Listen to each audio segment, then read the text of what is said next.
mo kailangan yun. Nakapalakpak tayo. At tatawag mo sabihin na bilang isa sa distinction of Baptist, hindi tayo traditional. Amen? Hindi tayo magbago. No? Hindi tayo nakapakot sa nagisnan o nakasanayan. Ha? At salamat sa Lord. Ano po? At wala naman talagang bagyo. Minalang muli si Padre Paolo. No? Baka si Paolo ay nitangay nilang baha. No? At hindi kasi makita ng Rochelle. Ang Rochelle. Wala naman na. Nag-aabang din siya ko. Nasa loob sa baha. Sinuli din ang kanoli. Wala din. Nag-aabang din ako. Maamon lang dito. Maamon lang. At nag-aabang ako isa lang. Salamat sa Lord. Nabusin mo yung sa book of Matthew chapter 17. Matthew chapter 17.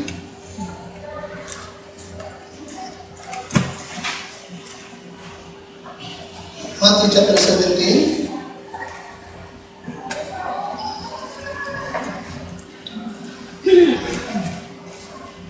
At dito lamang po natin kukunin yung ating magiging titulo ng ating mensahe ngayong umaga. Matthew chapter 17, verse number 1 to number 4. Matthew 17, verse 1 to number 4. At kung kayo pinariyan na, ay magkaroon tayo po ng palitang nagbasa. Matthew 17, 1 to 4, verse number 1. And after 6 days, Jesus taketh Peter, James, and John, his brother, and bringeth them up into an high mountain apart.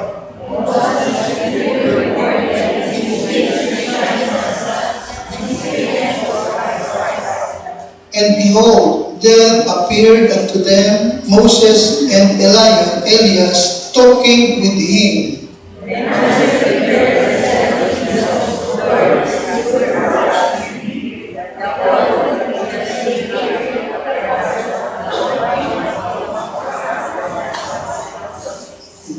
Now, nang makita dito si Pedro, yung pagbabagong anyo ng Panginoon, nakita niya rin si Moses and Elijah.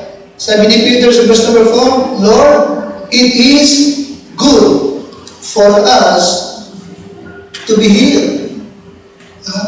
Na parang wala nang balak si Pedro na bumaba ng bundok. Parang wala si balak. Diba? Sabi ni Peter, Panginoon, mabuti sa atin ang tayo ay dumito. Para sa kanya, yung lugar na yan ay isang mabuting lugar. Na doon sila pwedeng mamalaki. Okay? Mabuti sa atin na tayo'y dumito. Now, madalas ako'y nakakakita sa internet ng mga lugar na ini-encourage ang tao na bisitahin, puntahan. At madalas nga, ang pinaka-encouragement ay the best place you should visit bago ka mamatay.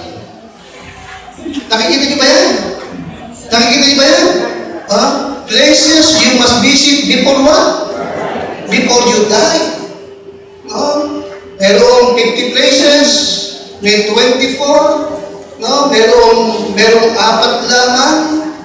At napasin ko, sa lahat ng lugar na yan na inaanyaya ang tao na pumuntahan mo raw, bisitahin mo raw bago ka mamatay. Of course, hindi kasama Pilipinas. Montserrat ka. Wala yung Philippines. Of course, ang isang higit sa lahat ay sino makaka-afford sa taga-Calvary na puntahan yung 24 na yan. At kung sakali pa na ikaw ay malapit na mamatay, makakapunta ka pa dyan, may rin. Bawa, Ruel. Iba na rin. Siguro, kung gagawin pareho ni si Elon Musk. Diba? Of course, higit sa lahat, itong mga lugar na ito na nabanggit, most of them ay European sa Amerika, lahat ng tanong nabanggit ay hindi nabanggit ng Panginoon sa Bible. Okay? Lahat ng yan, walang isa man na nabanggit ang Panginoon. At sa 24, for example, sa 24 and 4, hindi isinama ang Israel. Okay? Now, alam nyo, sa Bible, nung sabihin ng Panginoon about the good place na para po sa atin, ay hindi niya sinabi yung salitang places you must visit. Hindi ginamit yung salitang bisitahin. Bakos ang ginamit yung salita ay a place to stay, to dwell. Tumito ka. Regular mong puntahan ang lugar na ito. Sapagkat ito ay what? Good place for us. As you know, aking title, some good place to be. Tayo natin tumayo at tayo po'y langit, Lord. Ako'y iyong patuloy na mapagdubayan. Ako po'y iyong patuloy na bibigyan ng salita sa aking bibig. At aking patuloy po hinihiling ang unawa, liwanag na maibigay mo sa iyong mga tao, sa lahat ng narito, Panginoon, upang tanggapin ang iyong salita. Kaya Lord, I am pagdudalagin ng iyong blessing sa iyong lingkod, ng iyong kapangyarihan.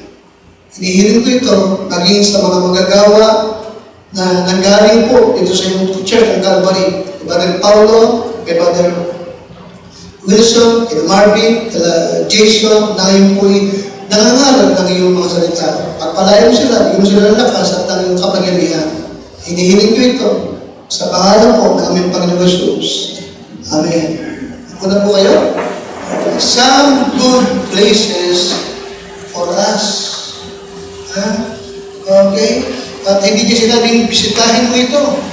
Kundi talaga ang anyaya ng Panginoon ay dumito ka, mamalagi ka dito, sapagkat ito'y lugar na talagang mabuti para sa iyo at sa iyong buong pamilya. Now, ano ba itong mga lugar na ito na mabuti para sa atin at mabuti para sa ating sambahayan? Now, number 1, Psalms 84 and verse number 3. Ikaw ba, ngayong umaga, ano ba para sa iyo ang mabuting lugar na mapupuntahan mo? Para sa iyo, ano ba para sa iyo yung mabuting lugar na doon mo talaga dapat dadalhin regular ang iyong pamilya? Ano ba ang mabuting lugar para sa iyo? Na number 1, in Psalm 84 verse number 10, tayo na lahat sa King James muna. For a day in their courts is better than 1,000. I had rather be a doorkeeper in what? In the house of my God than to dwell in the tents of wickedness. Ano yung number 1? The good place for us. Ano number 1? The house of God. The house of God. The church. The church. Sabi ka, Tagalog, ang sabi ng Bible ay, sapagkat isang araw, sa iyong mga looban ay mas mabuti. Kita mo, good. Kaysa 1,000. Aking ginagaling na maging tagatanod pinto sa bahay ng aking Diyos. Kita mo yan. Sabi niya, higit na mabuti. Na kahit ako ay tagapagbukas lamang ng bahay ng Diyos kaysa sa tumahan sa mga toda ng kasamaan. Isip niyo siya? Ano pa ang sabi nitong tao ito na a man after God's own heart in Psalms 122:1? Ano sabi ni David? I was glad. Amen? I was glad when they said unto me, let us go. Let us go. Saan daw? Into the house of the Lord. Bakit? Because the house of God is a good place for the believer. Yes, it is a good place for the believer. A good place para sa ating pamilya. Amen? Kaya ikaw, anong pipiliin mo? Maraming tao, higit na mas mainam sa kanila ang tumahan sa mga tent ng kasamaan. Di ba mo? Yung, nasa pagkakaiba, house of God, yun isa yung tent of the wickedness. Bakit? Yung house of God kasi, kung pang-eterna, yung tent, naluluma, nagigiba, nahihipa ng hangin. Samantalang, ang house of God is what? Ay strong foundation sa ating pananampalataya. Kaya kita mo, hindi natin hinintay yung bagyo.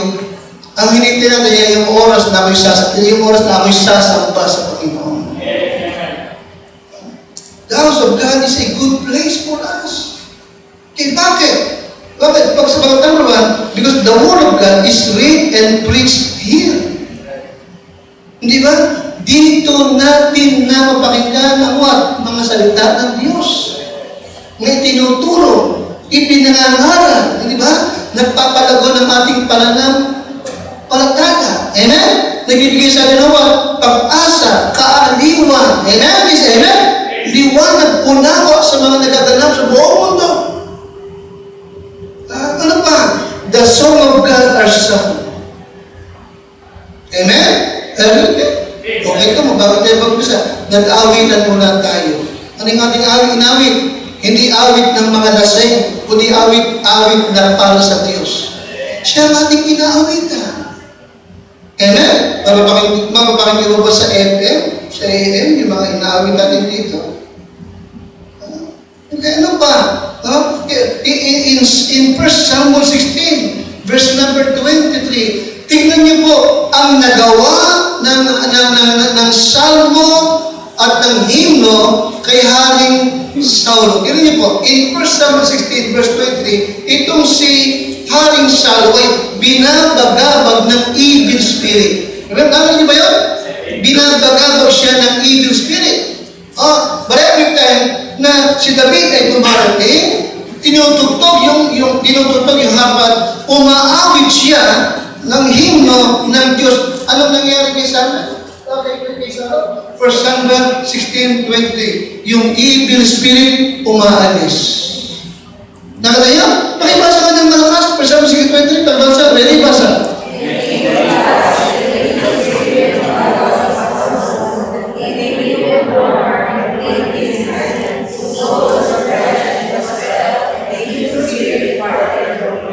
Kita mo?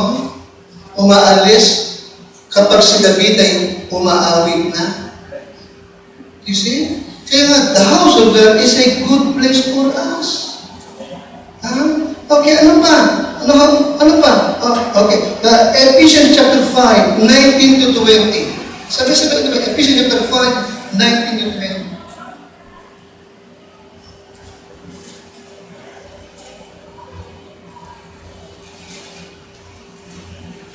Verse number 19 to 20, ready? Anong bilhin ng Lord? Okay, notice verse number 18. And be not drunk with wine, wherein is excess, but be what?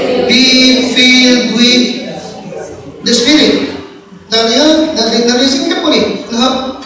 Yung mga susunod na talata ay pinakikita yung behavior ng isang Kristiyano na puspos ng banal na Espiritu. Anong behavior niya? Number 19. Ready? Speaking to yourself in what? Alright. Kita mo? Aawit ka ng salmo. Aawit ka ng hymno. At ng mga spiritual song. Singing and making melody in your heart to the Lord. Ano ba ang behavior ng isang Espiritu? Verse number 20. Kita mo? Mapagpasalamat siya sa tuwing na, diba? Okay? Sa Diyos and the Father in the name of our Lord Jesus Christ. Ano ba ang behavior? Verse 21. Okay, humble siya. Humble. Mapagpasakop siya. Sapagat meron siyang what? Meron siyang what? Bakit na meron siyang what? Fear of God. Nakatiyo po? No, saan niya natutuhan ito? Okay, saan niya natutuhan lahat ito? Okay, doon sa house of God. Nakikinig ba kayo? Kaya nga, the house of God is a good place for us. Naroon yung Word of God, naroon yung pag-aawitan. Kaya kaya nga, yes, we can draw closer to God in the house of God. Magiging ating Panginoon. Dito, higit tayong napapalapit sa Diyos sa bahay ng Panginoon. Okay? Kaya nga madalas binabanggit ko kapag kayong laging lumiliban, hindi nakikita. At nakita ko, sasabihin ko talaga, Brad, hinahanap ka ng Panginoon. Hinahanap ka ng Diyos. Akala niya nagbibiro ako. Hindi ako nagbibiro. John 4:23, hinahanap ng Ama ang mga ganong sasamba sa kanya. The house of God is a good place for us. Okay, ano yung pangatong dahilan? Because the people of God are there. Dito nagtitipon sino? Yung mga tao ng Diyos. Dito niya ginagagal. Hindi ba ang definition ng church ay what? Called out assembly of born again believer. Scripturally baptized in a given place. Ano pa? Meron silang covenant with God and with one another. Called out assembly na mga ipinanganak na muli. Nanampalataya kay Kristo, na bautismuhan. Yes, the people of God are there. Nagtitipon-tipon. Isa nabanggit ko sa iyo, na minsan may mga Kristiyano na katuwir ay hindi kami makakapunta sa house of God sa pagpupunta kami kay auntie, kay lola, kay gano'n. Walang masama. Talaga, maganda, pinibisita mo yung mga matatanda natin. But let me imagine, okay, mas mainam na magtungo ka muna sa house of God at paglabas sa house of God, tsaka mapuntahan si auntie o si lola. Are we with me? The house of God is a good place for us.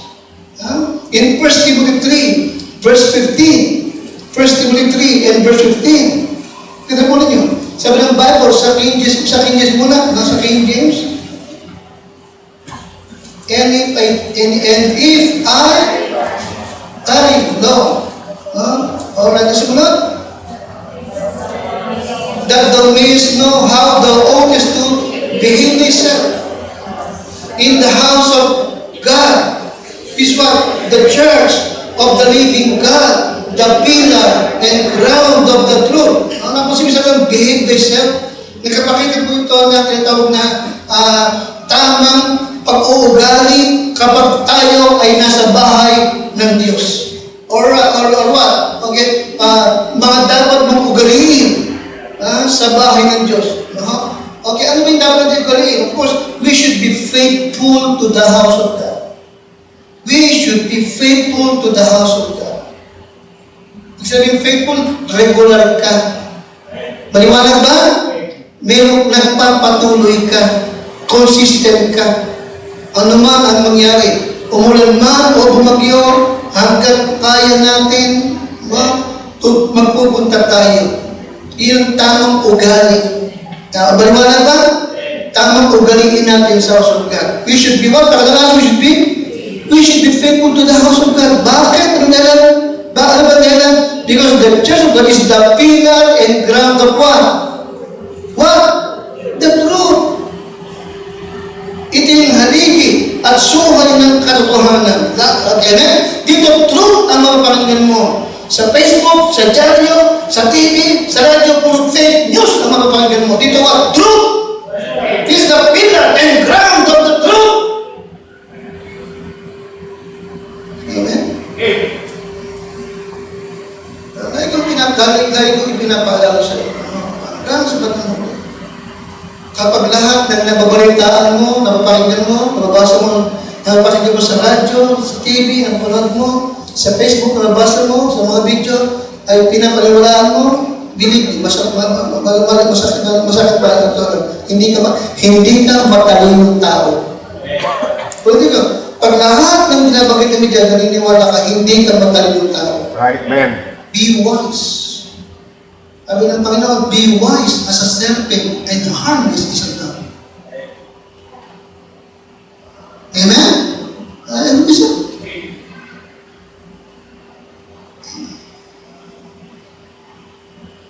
So we should be faithful to the house of God. Ano ba? We should love. Be faithful, pangalawa, love. We should love the house of God. Ibigin mo ito. Pahalagahan mo ito. Pagmalasakitan mo ito. Bakit? Sapagkat ang church ay body ng Panginoon sa Kristo. Hindi pwedeng mapaghiwalayin si Jesus at ang church. Sapagkat ito ang kanyang body sa lupa. Okay? He is the head and the church is what? The body of the Lord Jesus Christ. Kaya nga, ang umiibig kay Kristo, iniibig ang kanyang church. Maliwanag ba sa atin? He is the head. Alright? Kaya nga, ano yung dapat natin maging ugali sa house of God?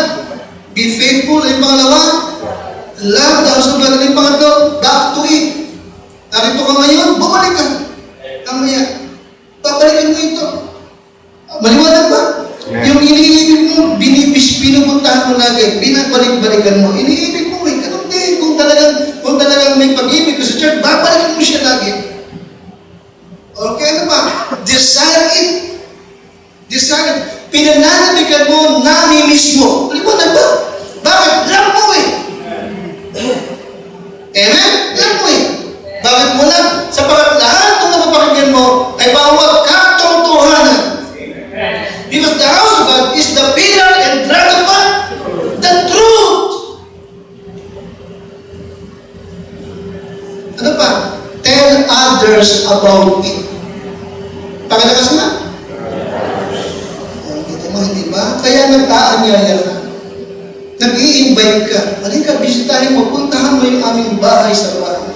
Halika, bisitahin mo. Dumalo ka sa aming church. Maliwanag ba? Because the house of God is what? A good. It is a good place for us. It is a good place for us. Naroon ang word God, di nangangarap. Naroon ang inaawitan ang Diyos. Naroon ang mga tao yung sinagtitipon-tipon.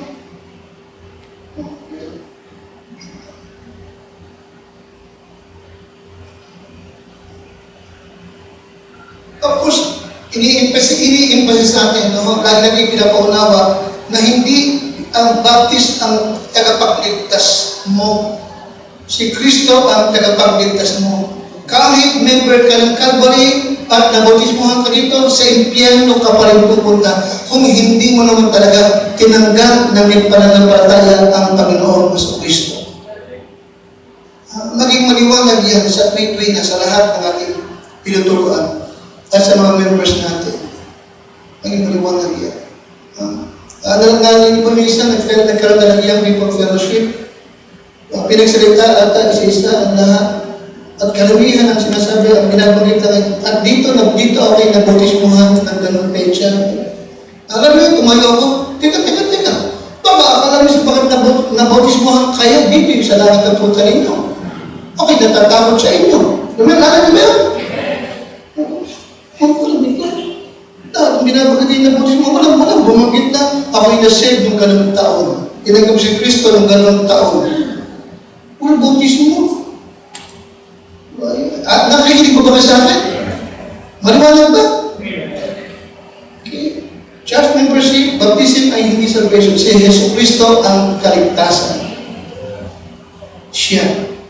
Okay? Alright. Nawaan mo na si Kristo ay namatay dahil sa ating kasalanan, siya ay inilibing at siya ay nabuhay na muli. Amen? Bayad ng ating sala. Kaya ang kaligtasan is what? Pagtiwalaan, panaligan, tanggapin ang lahat ng sakripisyong ginawa ni Jesus para sa iyo. Okay? Sumampalataya ka sa Panginoon Jesus, malaligtas ka. Magkakaroon ka ng buhay na walang hanggan. Yes, the house of God is a good place for us. Secondly, Matthew 6:6. Matthew 6:6.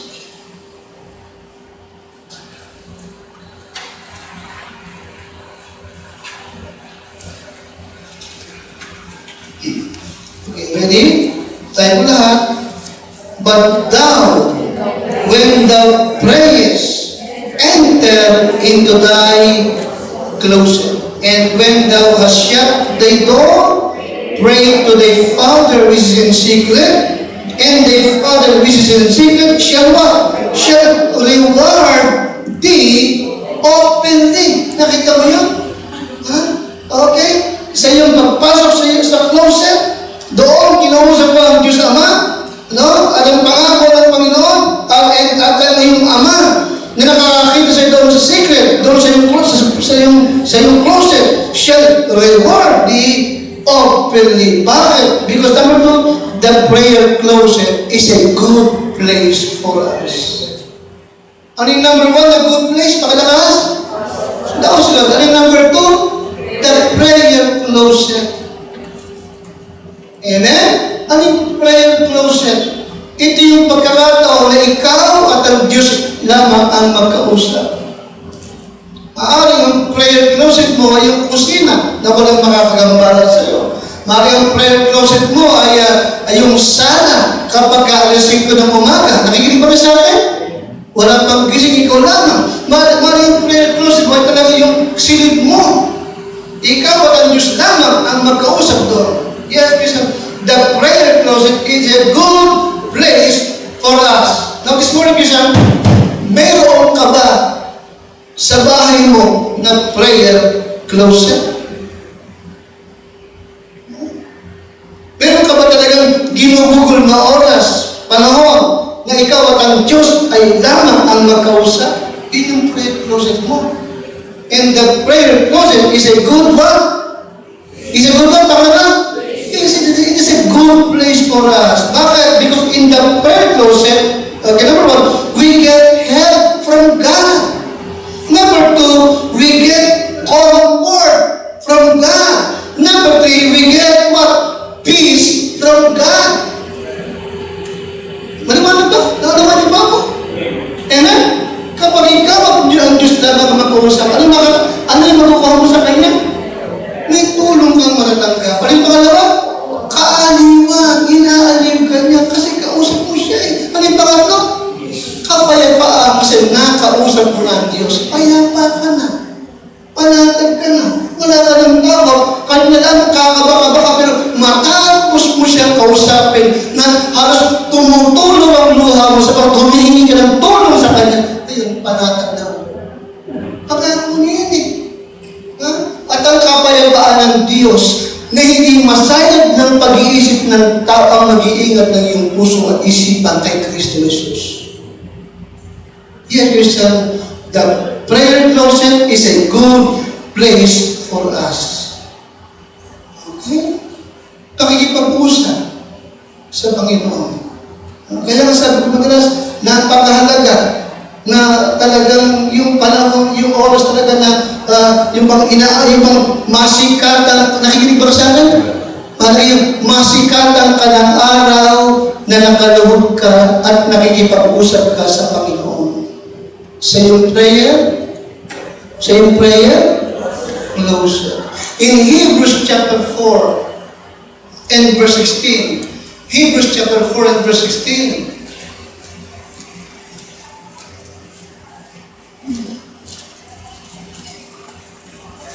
pwede kang alam niyo po, kapag sa prayer closet, habang nakikipag-usap ka sa Lord, yung posture, hindi gaano mahalaga yun. Nakikinig ba kayo? Pwede mo siya kausapin na nakaluhod ka. Nakikinig ka siya? Pwede mo siya kausapin na nakatayo ka. Liwanag ba?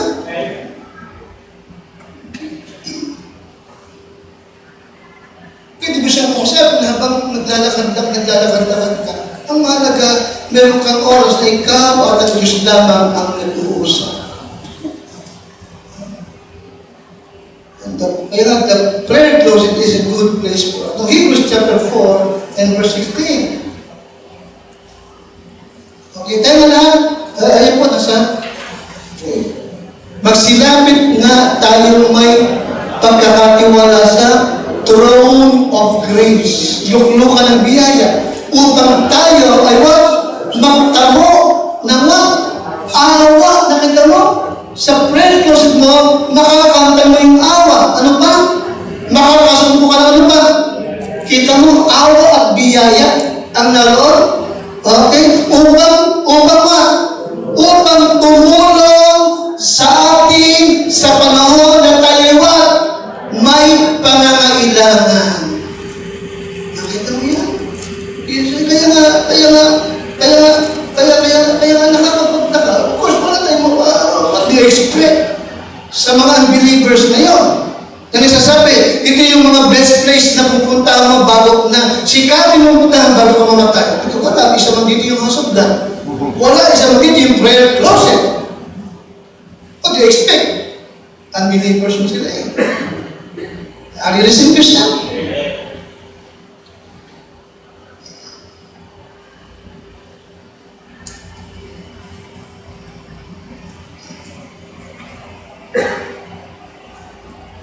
In Matthew 7, verse number 7.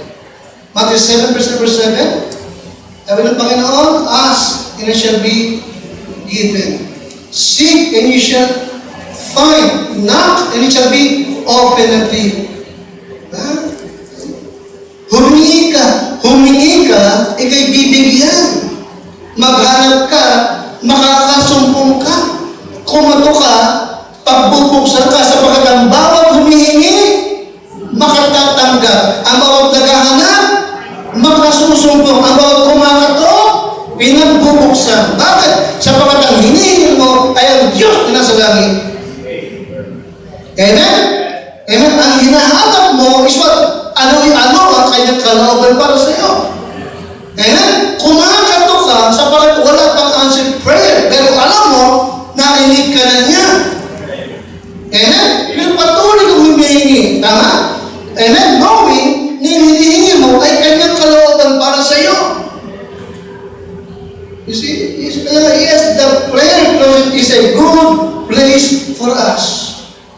Huwag mong hayaan na lumipas sa maghapon na hindi ka nakipagtapo at nakipag-usap sa iyong Panginoon. Amen? Sa iyong prayer closet. Because prayer closet is a good place for us.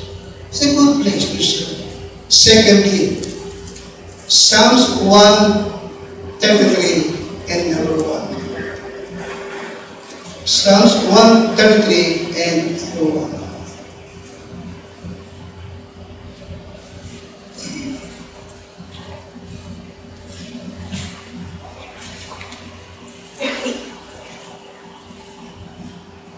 Alright. Nakita na po ninyo? Ready? Ready? Behold. Ano ang behold? Behold means what? Stop. Look. And what? Listen. Bakit ka? Tama yun. Behold means what? Literally, behold. Pag nakita mo silang sabi ng behold, ano sabihin ulit? Stop. Then what? Look. Then listen. Okay, bakit? Sa bakit ituturo niya yung mabuting lugar para sa iyo, para sa Christian. Okay? So kaya, behold, how good and how pleasant it is for the brethren to what? Ito mo? Not to visit, but what? To dwell. Okay? Now, to dwell. Now, hindi nag-iisa, hindi isa kang magdudwell, di ba? To dwell, para together. Ano ba, di ba? Okay? For the brethren, hindi ikaw na mag-visit. Kundi kasama mo sino? The brethren. Mag-visit kayo, okay, magpupunta kayo, tuwid, magkakasama pa. Magkakasama ka. Anong place? Place of what? Place of what? Ano ba ito sa place? Ha? Pichu-pichu? Greece? Ha? Azerbaijan? Peru? Brazil? Ano ba ang place? No, that's number 1. Kita mo? Amen? Ano tawag sa country? Country of what? Unity.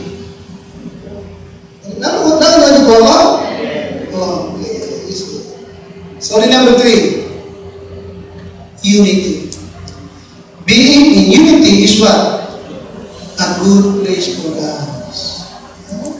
Behold, how good and how pleasant it is for the brethren to dwell together in unity. Because unity is a good place for us. Okay. Take note, please. A church that is united is a lovely church. Amen. A church that is united is what? Is a lovely church. A good place for us. A lovely church.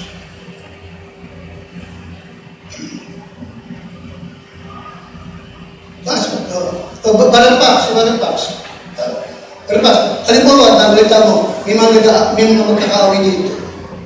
Maganda ba pumunta dito? Isip mo ko. Ang pumunta dito. Kaya mahalaga, ang church ay what? United. May pagkakaisa. Maaaring magkatampuhan, pero magkakayos yan. Magkakayari yan. Magkayarian. Hindi ba? Nanay, di ba? Kaya natuwa si nanay dito kasi ang lahat ang nakasundo. Sana.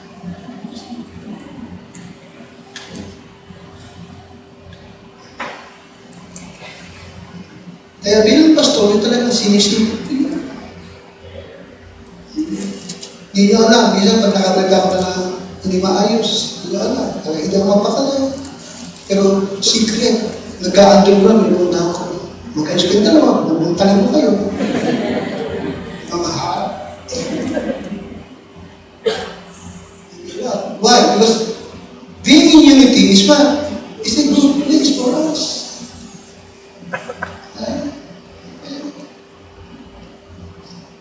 A good place. Where there is fellowship, then the people, they love one another, walang division, walang backbiting, walang alitan. You see, you're in a good place.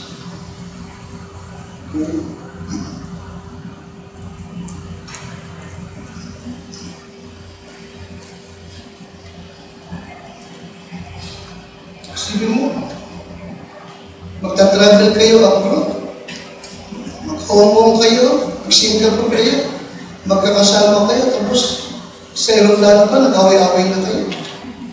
Pagbaba, kanya-kanya na. Hindi maganda, di ba? Dito, kahit narito lang tayo, liwanag ba? Ang mahalaga, tayo what? United. Liwanag ba? United. Because being in unity is a good place for us. In Acts chapter 2, yan po, in verse 42. Acts 2:42, akad nagawa, 2:42. Okay, papalibasa lang po. At sila'y nagsipanatiling matibay sa turo ng mga apostol at saan? Sa pagsasama-sama. In fellowship. Fellowship. Now, the word fellowship means what? Two fellow in one ship. Two fellow in one ship. Magkakasama sila. Amen? Iba yung fellowship sa united. Pwede yung dalawang pusa, united. Pinagtali mo buntot. Nakita mo yan? Yung dalawang pusa, pinagtali mo yung dalawang buntot. Anong tawag doon? Hindi fellowship yung united. They are united, pero magkakaiba ng gustong punta. Magkatali na ng buntot. Anong dapat? Okay, unite, okay, may unity at merong fellowship. Nagdilin niyo ako? Greek yun eh. Eh, nag-isa? Siya nag-agency nila. Okay? Yes, being united is a good place for us. You see? So, nagsasama-sama sila sa pagpuputol-putol ng tinapay, kumakain sila ng kakasalo. At saan? Pakilala, at saan? Sa mga pananalangin. Mahalaga ng pag sila, meron silang pagkakaisa. Sabagat hindi rin sila papakinggan kung wala sila pagkakaisa. That's also verse number 46. Verse 46, tayo po lahat. At sa araw-araw sila'y nagsisipanatiling matibay. Saan ba? Sa pagkakaisa. Kita mo, strong in fellowship. Sa templo. Sa pagpuputol-putol ng tinapay. Sa bahay-bahay. Nagsisikain sila ng kanilang pagkain na may what? Na may what? Galak at may katapatan ng puso. Yes, Christian, being in unity is a good place for the believer. It is a good place for you, for your family, at sa lahat sa ating member ng Calvary. Bakit naman yung Christian, itatandaan niyo po lagi, dahil kong binabanggit. Gusto ko, strong kayo dito sa prinsipyo nito. But being in unity don't just happen. Being in unity don't just happen. Are you with me? Hindi ito, being in unity. Mayroon dilugin na rin. Saan ba yun? Nabibiyak na yung lupa. Ganyan mo, hanggang dito na. Hanggang dito sinusundan tayo.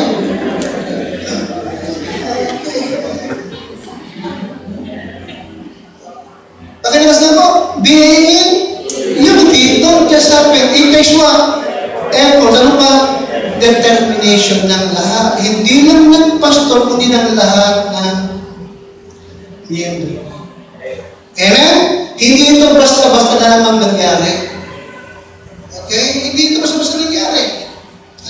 Kung makikita ng iba na ang Calvary United, hindi ito nangyari ng gano'n lang. Meron talagang nagsikap. Meron talagang determinadong mapanatili yung unity na yan. Amen? Of course, number one, sino number one?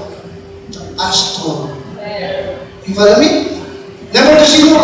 Number two, the key men. Hindi ko makinakusap. Meron daw aritan ko si sister, gano'n at kasi, meron daw aritan si brother, gano'n. Bakit? Paano ba nangyari? Ngayon lagi siya? Nakikinig kayo? Usap-usap daw planning. Okay, so hindi mahalaga kung sino ang tama at kung sino ang mali. Okay? Kapag kayong isa rito sa inyo ay pinag-iitan tama siya at mali ito, hindi tayo magkakasundo. Hindi mahalaga kung sino ang tama, kung sino ang mali. Ang mahalaga is what? Ang gawain ng Diyos. Alam ka ba sa atin? Handa ka ba magpatawad? Ikaw din. Pag hindi, magtagaan na kayo. Nakinig ba ka sa akin?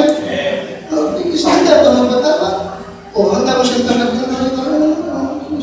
Yun ang mahalaga naman, di ba? Yun ang mahalaga yan, eh? Yes, Christian. Being unity is a good place for us. Yes. The house of God. Ano yung pangalaman na good place po? Ano yung pangalaman na good place? Prayer close. Ano yung pangalaman po? Unity. Unity. Ephesians chapter 4 and verse number 2. Tinigin po dito. Okay. Now, you see, talagang nangyayari, talagang hindi mo maiwasan talaga na minsan talaga yung nagkakasakita ng loob, nagkakaroon ng tampuhan, no? Pero ang mahalaga talaga ay what? No? Yung may pagsisikap ang bawat isa na mapanatili ang unity. Because unity is a good place para sa ating pong lahat. Now, in Ephesians chapter 4, verse 1, is the form endeavoring. Importante sa lang endeavoring. Endeavoring to keep what? The unity of what? The spirit in the bond of peace. You see? Now, the word endeavoring means what? Endeavoring means what? Pagsisikap.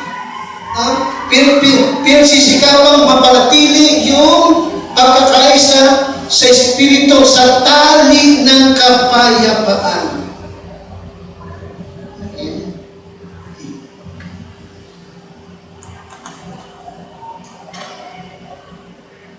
Isang isang araw, wasap naman si Brother, nakakaganda ko si Brother Roy. Narinig ko, okay. Kaya nalala niyo, minsan, di ba nagkaroon tayo ng resolution. Yung resolution tungkol sa paggamit ng social media, ng text, ng Facebook, ng Messenger. Ano ka na resolution nun? Ano natin resolution? Huwag kang mag-review, huwag kang magbabato ng galit na gamit ng Facebook. Huwag kayo sasabutan dyan. Ano ang problema? Mag-usap kayo ng personal. Huwag Facebook, huwag Messenger. Huwag. Paliwanag ba? Paliwanag ba? Kaya na? At huwag kayo mag-ugalay na nagpapatama kayo gamit yung mga Facebook. Hindi ka matalino tao. Hindi ka matalino. Mangmangka. Alam ko, may kaganito. Yan sabi dito. Huwag kang gano'n. Hindi ka lang ng Kristiyano yun. Katoliko yun. Amen? Ang baptist, malumanay, mababang loob, mapagpangababa, mapagpanawag. Amen? Nakipag-usap ng maayos. Pinipili ang salita. At bago siya makipag-usap, pinipili niya yung salitang kanyang gagamitin. Mahinahon siya. Amen? Dahan siya magsalita. Kapatid.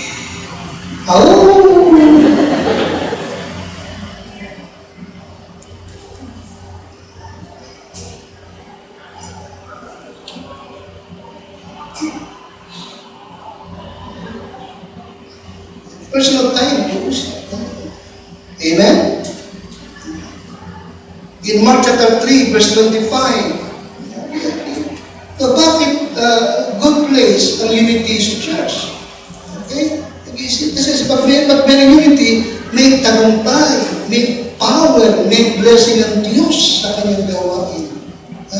Pag walang unity at divided ang church, hindi tatayo, hindi makakausap, hindi magtatagumpay ang gawain ng Diyos kapag divided ang mga mananampalataya. In Mark chapter 3 and verse 25, nandiyan po kayo. Mark 3:25, tingin po.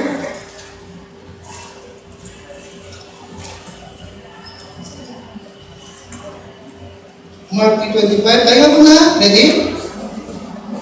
Simulan po sa 24 to 25. Ready na po? Sa likod, sa gitna, sa harap. Ready? Any kingdom be divided against itself, that kingdom cannot stand. And if a house be divided against itself, that house cannot stand. Nakita mo, hindi makakatayo. Walang mangyayari kapag pagka-divided. Kaya nga, anong mahalaga sa church? Unity. Unity. Nagkakaisa sila. Sabi ko sa'yo, di ba? Nakaharap tayo sa dalawa. Okay, anniversary natin. Malayo pa, pinagahanda natin. Ano ba? After anniversary, sabi ko, papalinibig natin yung ating CD. Mga project yun eh. Na kung ang church ay walang unity, at may galit-galit, walang mangyayari sa atin.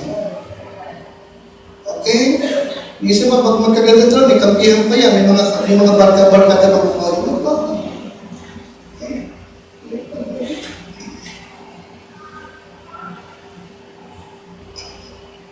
Don't forget, blessed at the peace region. Okay? Number 4, Acts 9:6, being in the will of God is a good place for us. Being in the will of God is a good place for us. Acts chapter 9, verse number 6. Ano sabi ni Paul? Ano sabi ni Saulo sa Panginoon? Lord, what will Thou have me to do? What will Thou have me to do? Yes, Christian, being in the will of God is a good place to be. Yes, it is a good place for us. Nasa kalooban ka ng Diyos. Okay? 1984, tinawag ako ng Lord, nalaman ko, ito ang kanyang calling sa akin. Salamat sa Lord. Nakita ko, yes, a good place. Amen, Christian? Amen? Okay, Hanap kayo ng karoon ng Calvary. Then dumating ang time, alam ko, na gusto ng Lord, magkaroon tayo ng gawain sa lumba. Sinumunod natin. Amen, Christian? So a good place. This morning, Christian, ikaw ba? Okay? Nagtanong ka na ba sa Diyos kung ano ang kanyang kalooban para sa iyo? Let me know, Christian. Pero dalawang will, di ba? O ito, sovereign will, ano yung isa? Moral will. Sovereign, pangalawang, moral, ano yung pangatlo? Personal. Pag sinabing moral, din, thou shall not do this, thou shall not do that. Moral will yun. Pag sinabing personal, is what? Tinawag niya ako maging pastor, personal yun. Nakikinig kayo? Kaya ngayon,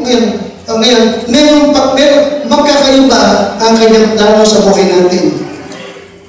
Are you listening? Maaaring ang kanyang will ay maging businessman ka, maging piloto ka, maging abogado ka, maging seaman ka. Maaaring yun. Alright? Ang mahalaga, nakikinig ka sa akin? Ang mahalaga, ito yung kanyang will sa'yo, hindi will mo lang. Huwag mangyari yung gusto mo lang yan. Ang magagagawa, ito ba ang gusto ng Diyos para sa akin? Yes, Christian, being in the will of God is a good place to be. It's a good place for us. Kaya mahalaga, alamin mo kung ano ang kalooban ng Diyos para sa iyo. Paliwanag ba? At kung malaman mo na, gawin mo. Huwag mong takasan, huwag mong iwasan.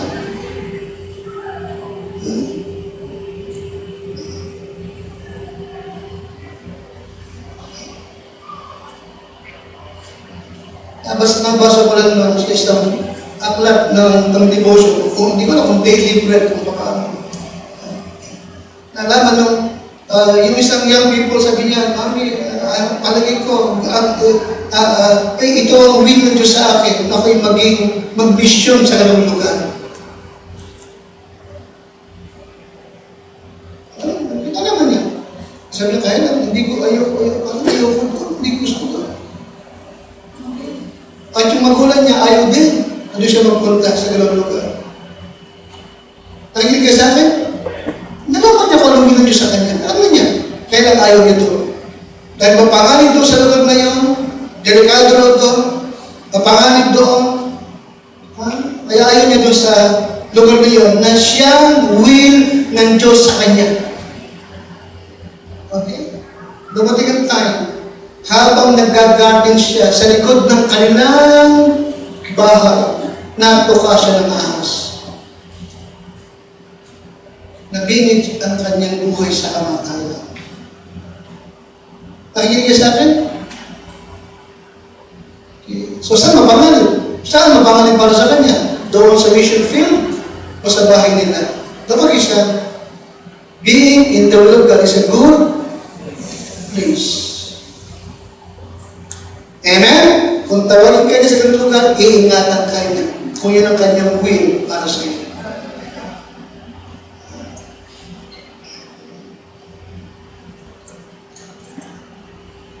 Kung hindi ka maligtas, ang will na Diyos sa iyo, maligtas ka. Because hindi nais ng Diyos na sino man ay mapahamak. Kundi lahat ay magsipagsisi para maligtas ka. Kung ligtas ka na, natanggap mo na si Jesus bilang tagapagligtas, ang will ng Diyos is what? Magbautismuhan ka. Sapagat si Kristo, nagpabautismo rin bilang halimbawa para gawin mo rin. And being in the will of God is a good place for us.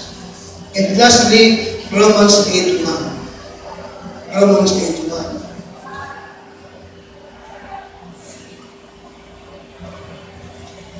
Romans 8:1. Being in Christ is a good place to be. Romans 8:1. Nandiyan po kayo? There is therefore no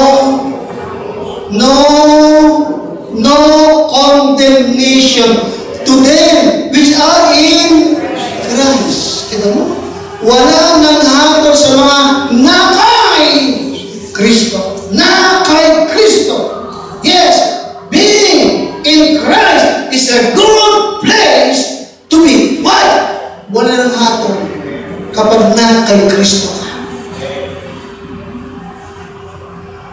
Amen? John 5:24, sabagat pag nakikristo ka na, okay, you have passed from death unto life. And reason? In John 10:28, okay, wala nang makakaagos sa akin, wala nang makakaagos sa kanila, mula sa aking kamay na kay Kristo. Yes, Kristo. Kaya salamat. Diba? Okay, ano man nagaganap sa ating daigdig nito. Okay, still, meron pa rin good place sa ating mga mananampalataya. Amen, Kristo? Amen? Ano yung mga good place na yun? Na mahalaga na huwag ka nang bumisita noon. Mag-stay ka noon. Ariin mong tahanan mo na yun. Sa iyo at sa iyong buong pamilya. Ano yung nabuhan? Amen? Ano yung nabuhan? Yes. Ito'y mabuti sa iyo at sa iyong buong sambahayan. Amen? Tumahan kayo. Manahan kayo. Manatili kayo. Maging regular kayo doon dito sa bahay ng Panginoon. Ano yung pangalawa? Very closet. Mamindan. Mga anak, napakahalaga na abutan ka, masikatan ka ng araw doon sa iyong prayer closet na nakaloob, o nakatayo, o nakausap. Ang iyong Panginoon, huwag itong mawala sa buhay mo, ha? Paliwanag ba? Huwag itong mawala sa buhay mo, ha? Huwag mo magaliin na umunahin mo lahat ang gawain ng bahay mo, tsaka mo siya kakausap. Huwag mo magaliin. Hindi itong mangyayari sa iyo. Unahin mo siya.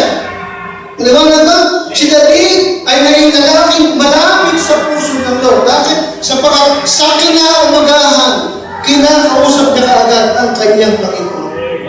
Kung ibig mo na maging very close ka sa puso ng Lord, unahin mo siya early in the morning. Amen? Doon ka, magkaroon ka ng prayer closet sa iyong buhay. Ano number 3? Pakalakas na, being in unity. Sabi ko sa isang captain natin, kapag sa church ay may problema, mahalaga, alam mo kung saan ka lulugar. Dalawa lang ang pwedeng lugar mo pag may problema sa church. Anong dalawang lugar na yun? Nalala niyo ba? Dalawang lugar. Anong dalawang lugar? Ikaw ba ay part ng problem o part ng solution? Anong dalawang lugar? Problem ka ba o what? Solution ka. Anong good place? Be a part of what? Solution. Paging bahagi ka ng solution, hindi ka problema. Ano ba ito? Because being in unity is a good place for us. And number 4 is what? And number 4? The will of God. Alam mo na ba ngayong umaga kung ano ang will ng Diyos sa iyo? Alamin mo. At dumuo ka, ha? And panghuli is what? Ano yung panghuli? Yes. Salvation. Save ka na ba? Tiyak ka na ba talaga na pag namatay ka, sa langit pupunta ang kaluluwa mo? Kaya hindi ka makikikabuti. Hindi ka makakaparoon sa langit kung wala ka kay Kristo Jesus. Hindi ka makakaparoon. Mahalaga na tinanggap mo na siya bilang tagapagligtas. Nanampalataya ka, nanalig ka mabuti, nanalig ka ng buong puso mo na yung kanyang sakripisyo sa krus ng Kalbaryo, yung kanyang pagkabuhay na muli ay sapat. Na kung tinanggap mo yan, may buhay ka wala hanggang langit ang iyong pupuntahan. Tumayin po tayo nga. Lord, salamat po sa iyo. Meron pa rin good place para po sa iyong mga anak. Na doon kami tatahan.